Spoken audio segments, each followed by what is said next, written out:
about the Asian Cup and particularly one team. We've got with us somebody from the Philippines, and I'm just going to bring her right in. I don't think there's any need for any sort of delay, so I'll just bring in Luisa Morales, sports writer in Philippines, works with Philstar. Hi, Luisa, how are you? Hello, doing good. Excited for the rest of the Asian Cup. Thank you for having me. Yeah, first of all, huge congratulations. They made it out of the group stage, and Mhm. you're going to have one match away, say probably from the World Cup. So yeah, I mean, really looking forward to that. So we'll Yeah. dive in straight into the conversation that we're here to have, right? First of all, I mean, just give us a layout of how the Asian Cup has been for Philippines, how difficult it has been for the team, and say what were their targets before they came for the competition, and how much they've been able to achieve that. Yeah, definitely. In terms of preparation, the preparations of the team were basically a 2 month training camp in California. The pool was there. I think around 20 to 30 girls were there. They trained. They got used to the new system of obviously a very new coach to the system, which is Coach Alan Stajic. We all know he brought Australia to back-to-back FIFA World Cup appearances, and yeah, it was definitely the preparation. It seemed like was really good. As we can see from all the results that they've been getting. Yeah. Um, yeah, and when you talk to the girls, really, they feel like that 2 month training camp. Even if people might think, oh, that's short. Oh, you still must be rusty, you haven't played for a couple of months. But I feel like with Coach Allen and really his coaching staff, and you'll hear it from the players that really they were able to be prepared because of them. That the coaching staff really went into this tournament preparations with a really good game plan of where to start, where to kind of like fill in the holes in the game for the Philippines. And yeah, obviously we saw it, in their first game against Thailand. It was really great for them. It was really organized, and I don't know if it's common knowledge, but for us, we knew that in their the one that they played in the Asian Cup, we always lost to Thailand, and not even draws. We always lost. To have that one nil win, really, and to see them just really compete against Thailand and say that hey, this is a different Philippines team. This is a great Philippines team, and we're here to compete. And even against Australia, we did that for the first 50 minutes. But obviously, it's Sam Kerr we're talking about. It's a great team. A Absolutely. World Cup team. Yeah, and they reached the Olympic semifinals, and obviously some really world class players out there who have been together for decades, years. The program is there really, and then for us to be a newcomer and be able to keep compete in that level for 50 minutes, it was really great. And obviously against Indonesia, you just saw really the potential of how dominant we could be, especially in the region. If we get to reach that full potential. Yeah, and then I think the goal was really clear for everyone. After the first, missing out narrowly on a slot in the 2019 World Cup. You know, I think since then, I talked to the team. I think that was just a couple of months after, the FIFA World Cup qualification in 2019, and they said, it was really, man, we could have been there. I think we were 1 or 2 games, away from hopefully competing, but it was really the goal to qualify for the World Cup, and they felt like we could do it. Everybody felt that as early as 2 years ago, 3 years ago, and I think really that mindset hasn't changed. Obviously we're one win away right now, and I don't think the Philippines is gonna let it slip this time. The way that we've seen the discipline of the players there in India, it's really great. I feel like nobody's gonna. I mean, of course, Chinese Taipei are gonna try, but I feel like the sheer competitiveness, the sheer will of these players are hopefully going to get us to the World Cup, you know. Yeah. What do you particularly think that the coach brings different to this team for them to be prepared in the way that they're prepared? Yeah, I think Coach Allen, obviously he has a lot of experience on his hands. You know, he has coached some world caliber teams, and obviously he knows what it takes to sort of like get to that kind of level. And you know, he's been watching the Philippines also before. You know, he knows this team. Obviously, he did his research, and I think he kind of like saw where the cracks were or what was lacking in the team, and was able to, you know, work on that in particular, and really just the intense you know, focus on things that we could improve on.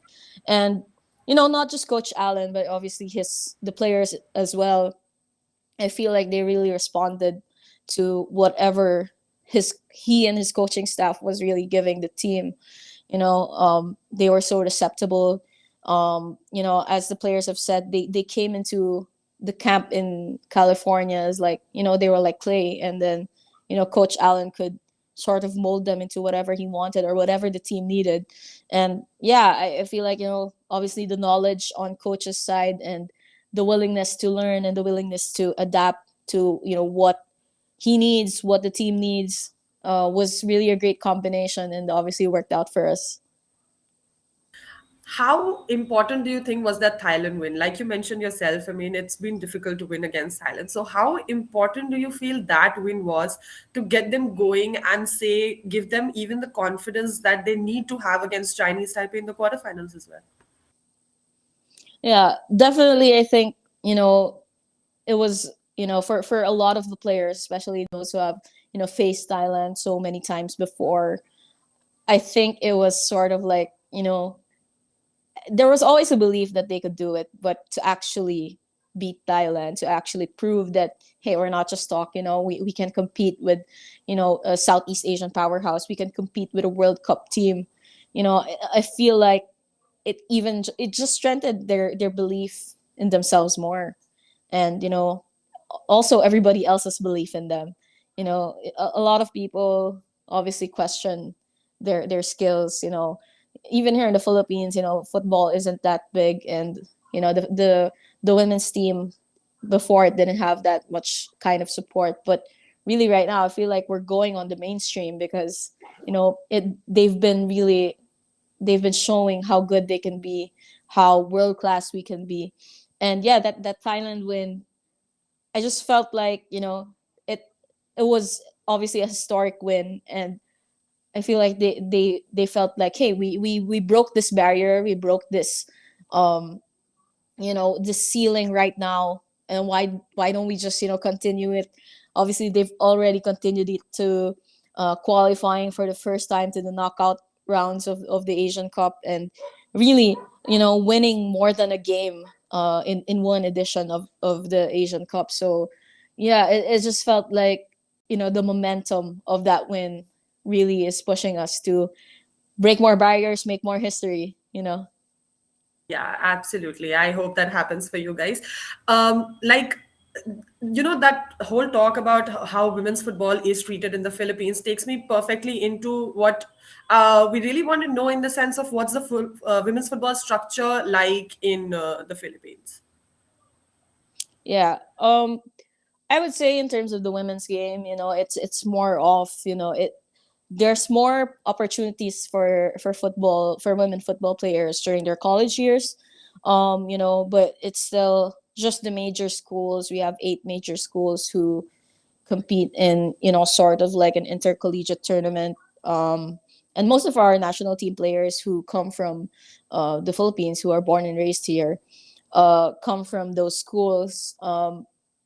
And really, as I've said earlier before we were shooting, you know, we have a league here. It's called the PFF Women's League. You know, the PFF means the Philippine Football Federation, so it's organized by the football federation. And then, you know, we have a couple of clubs there, 9 or 10 clubs right now. They just started in 2016, so really In terms of club play, I'd say that really women's football is still is in its infancy here in the Philippines. You know, it's not as mainstream as you would think, you know, based on how the Philippines is playing right now. You know, you wouldn't think that, you know, there's not really a proper professional women's football league here, you know. Um, yeah, it's just basically a lot of the players after college, you know, it's just sometimes they play in the PFF Women's League, and then you're lucky if you get into national team play, and you know that you get to continue your career. But you know, for a lot of them, unfortunately, you know, they really can't make, you know, a living out of it yet, because you know the professional league at most it doesn't really, you know, pay you enough to stop working, you know, which is unfortunate, as I feel like is a struggle for a lot of women in sports. You know, not really just in football.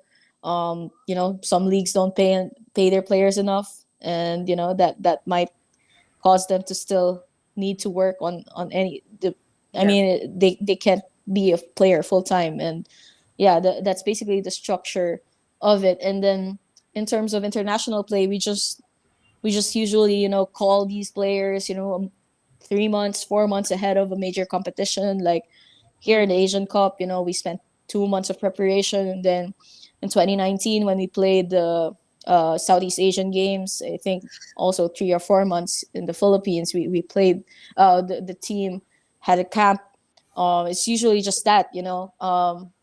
The players usually just play with a club team that's not really as, you know, that doesn't play as regular as you would think, or just play with their college teams if it's in season, you know. And then you know when there's international play, they just get called up and they play together. And I think it's, you know, it's really impressive for the Philippines to be able to perform the way we did, even, you know, not even just this Asian Cup, but before, you Yeah. know, in the AFF Women's Championship, or in Olympic qualifying, or in the SEA Games. I feel like the team performs in spite of all the challenges they face in terms of the football structure, the women's football structure here in the Philippines, and that speaks a lot about really their determination in, you know, bringing honor to our country. Yeah, that's something that we've actually seen in the matches as well. Like I was even telling you, like if there's something that has stood out about this team, it's their fighting spirit and their just Mm-hmm. their their willingness to go for every single ball and not back down. That is Yeah. something that's been really impressive about the team. Yes. How do you say actually the players develop? Is it the schools that develop the players? Is it the college where they find their ground? How is it that the players develop? Since you've mentioned that there's no proper league structure, so how is it that the players, get to where they, are at the national team? Yeah, definitely. I think the college game is really also a big stepping stone for a lot of the female players. Actually, you know, two coaches, you know, ago, before Coach Allen, you know, we had Coach Let Dimson. She coached the team during the AFF Women's Championship in 2019, and then the Southeast Asian Games. She's a coach of one of the college teams, and you Yeah. know, obviously her coaching caliber is really of the national team. And you know, because there's not really any good, you know, professional leagues here in the Philippines for women's football, you know, you find those great caliber coaches in the college teams, in the scene. And yeah, it's basically just where, you know, a lot of our good players, you know, she hasn't played yet, but she's our number one goalkeeper, Ina Palacios. She's, I think, a two-time college champion with DLSU, you know. And a lot of them, you have Cam Rodriguez, who's with Ateneo before. Yeah, so definitely, you know, a lot of them, you know, develop the skills that they need to step up to the national team when they were in college. Because yeah, and then just the PFF Women's League is just there to kind of like, you know, not let them be stagnant and just give them regular play, um, which obviously during the pandemic was still stopped. So yeah, but definitely the women's college game here, it's a big stepping stone. It's where really stars come out for the national team.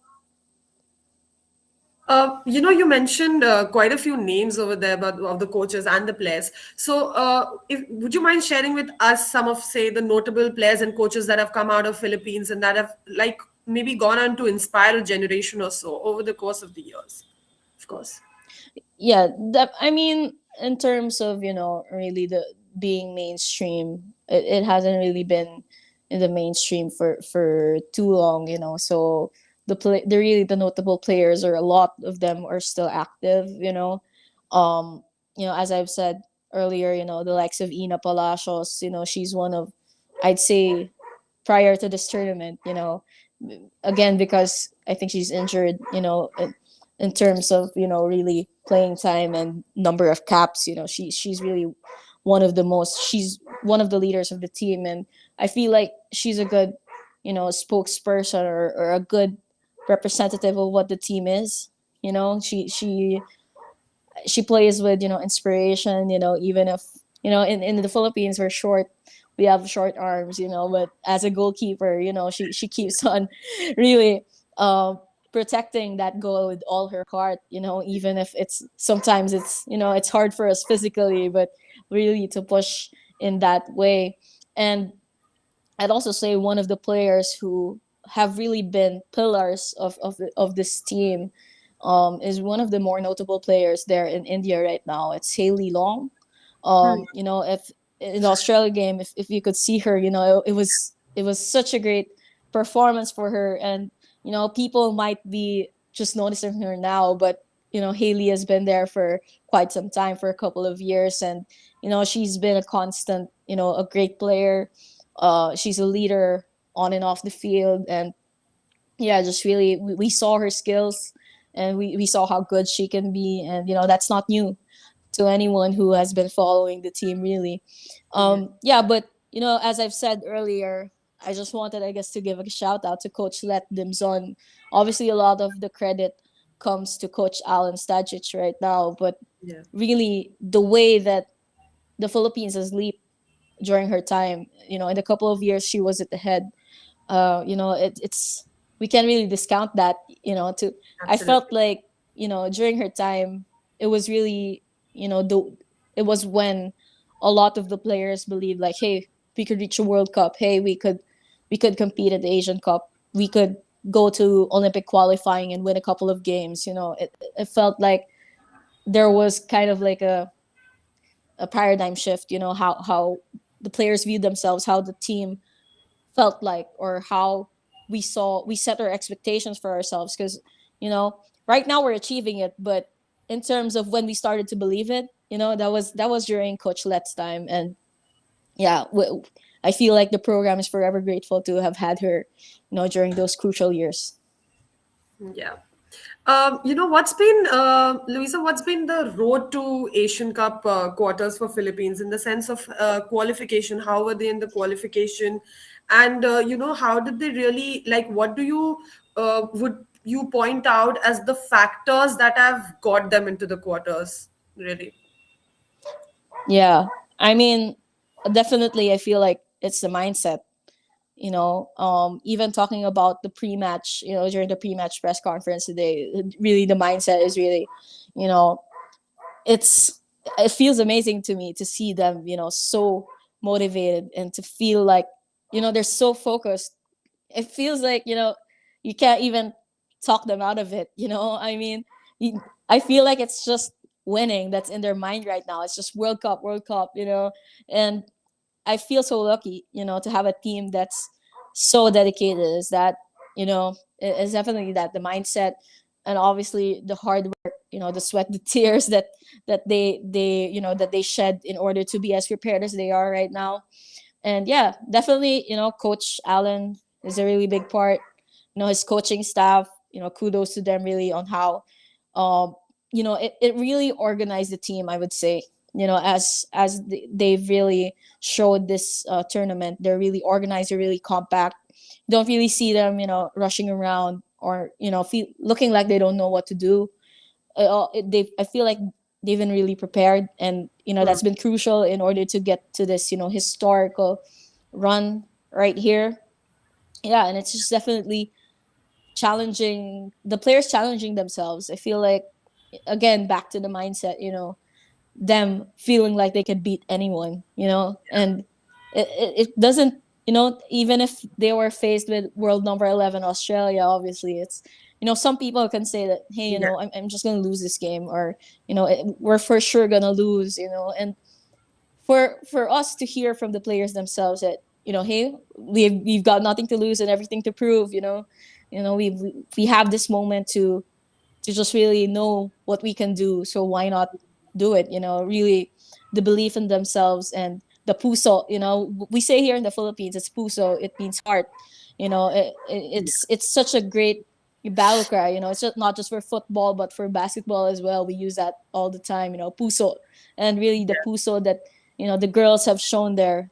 It's game changing, really. The way that they believe in themselves, and how we believe in them as well, and even if you were, a neutral, Yeah. people, the press conference earlier today, they said that a lot of, maybe countries, fans of the countries who have already been eliminated, and going into the knockout rounds, I feel like the Philippines is interested in them a lot, and uh evidence is by this podcast, you asked me about, Yeah, to talk about the Philippines, really. And you know to see them, it's really so inspiring, and it's great to see them to do it, and I hope they can do it longer there in India. Maybe go to the semifinals and maybe even the final. You never know. In absolutely. the way that they believe in themselves, they can do anything, I would say. Yeah.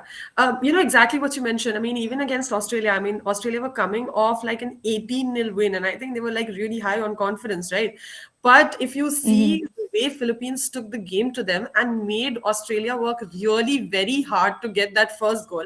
Of course, Philippines went on to lose, but just the way they made Australia work hard in that game was actually Yeah. something that even I personally like really enjoyed watching. I mean, it was great because the first game Mm-hmm. obviously was such a runaway for Australia that it was almost boring. So Yeah. the second game to see the Philippines take the game to them and like make them work hard a little, like you're not going to run away with this was actually really nice. Yeah. Have you seen the Yeah. Chinese Taipei play this tournament? I saw them beat Iran Hmm. 5-0, and that obviously, as I've asked the players, in terms of momentum, it's not really, we don't have an advantage. We won 6-0 against Indonesia, but Chinese Taipei, they're good. They're higher in terms of FIFA World Rankings. Yeah. Obviously they showed what they could do. They lost to China, but obviously, they Yeah. bounced back with Iran. And yeah, I mean, they're obviously not going to roll over. Obviously, this is also a historic chance for them. I feel like they haven't been in the World Cup since 91. So obviously 30 years. It's also a long time for them. Obviously for us, it's going to be the first time if ever we qualify. But we're not going to count out really the sheer determination of Chinese Taipei as well. Um, and as the players have said, which I'm very happy, that's the way that they see things, is really, it doesn't really matter who we play. It doesn't matter what the rankings are or how they did the last game. What matters is the 90 minutes that we're going to play tomorrow. And I feel like everybody's gonna give it their all, if they're either from Chinese Taipei or from the Philippines, and we'll just see maybe who wants it more, maybe who gets the breaks of the game. Yeah, but as Coach Allen has said earlier as well, it's gonna be a very entertaining game, and I hope everyone tunes into it. Yeah. Is there something that you feel tactically that Philippines would be looking at against Chinese Taipei? Um, well, maybe not giving too much away, but I feel like defense has really been Yeah. one of the turning points for a lot of the games, obviously against Australia and against Thailand as well. That, the back line has been so crucial in a lot of games, defense, and, everybody chipping in, marking their man, and, doing the best to win the ball back. And I feel like that's the way things will be, focusing more on the defensive end first, and then maybe go on the counter, Like we did against Thailand. I feel like that will be a great game plan against Chinese Taipei. But obviously, it's gonna be Coach Allen's decision on Yeah. whether or not what he's gonna do, what he's gonna tell his players. But I feel like that would be a safe way to kind of like look at it. That would be a logical way. Obviously, we don't want to get caught slipping because we're too aggressive early. Hmm. Um, yeah, and in turn, we know how dangerous Chinese Taipei can be, and we're not gonna let that through. And the defense is really, we've been pesky, so you know Yeah. I feel like we've frustrated a lot of players in terms of scoring goals, especially Sam Curran during that Australia game, of Yes. course. So yeah, I feel like, yeah, that will be the main priority, to stop the goal, to stop really the Chinese Taipei players from really advancing the ball to our goal. Yeah.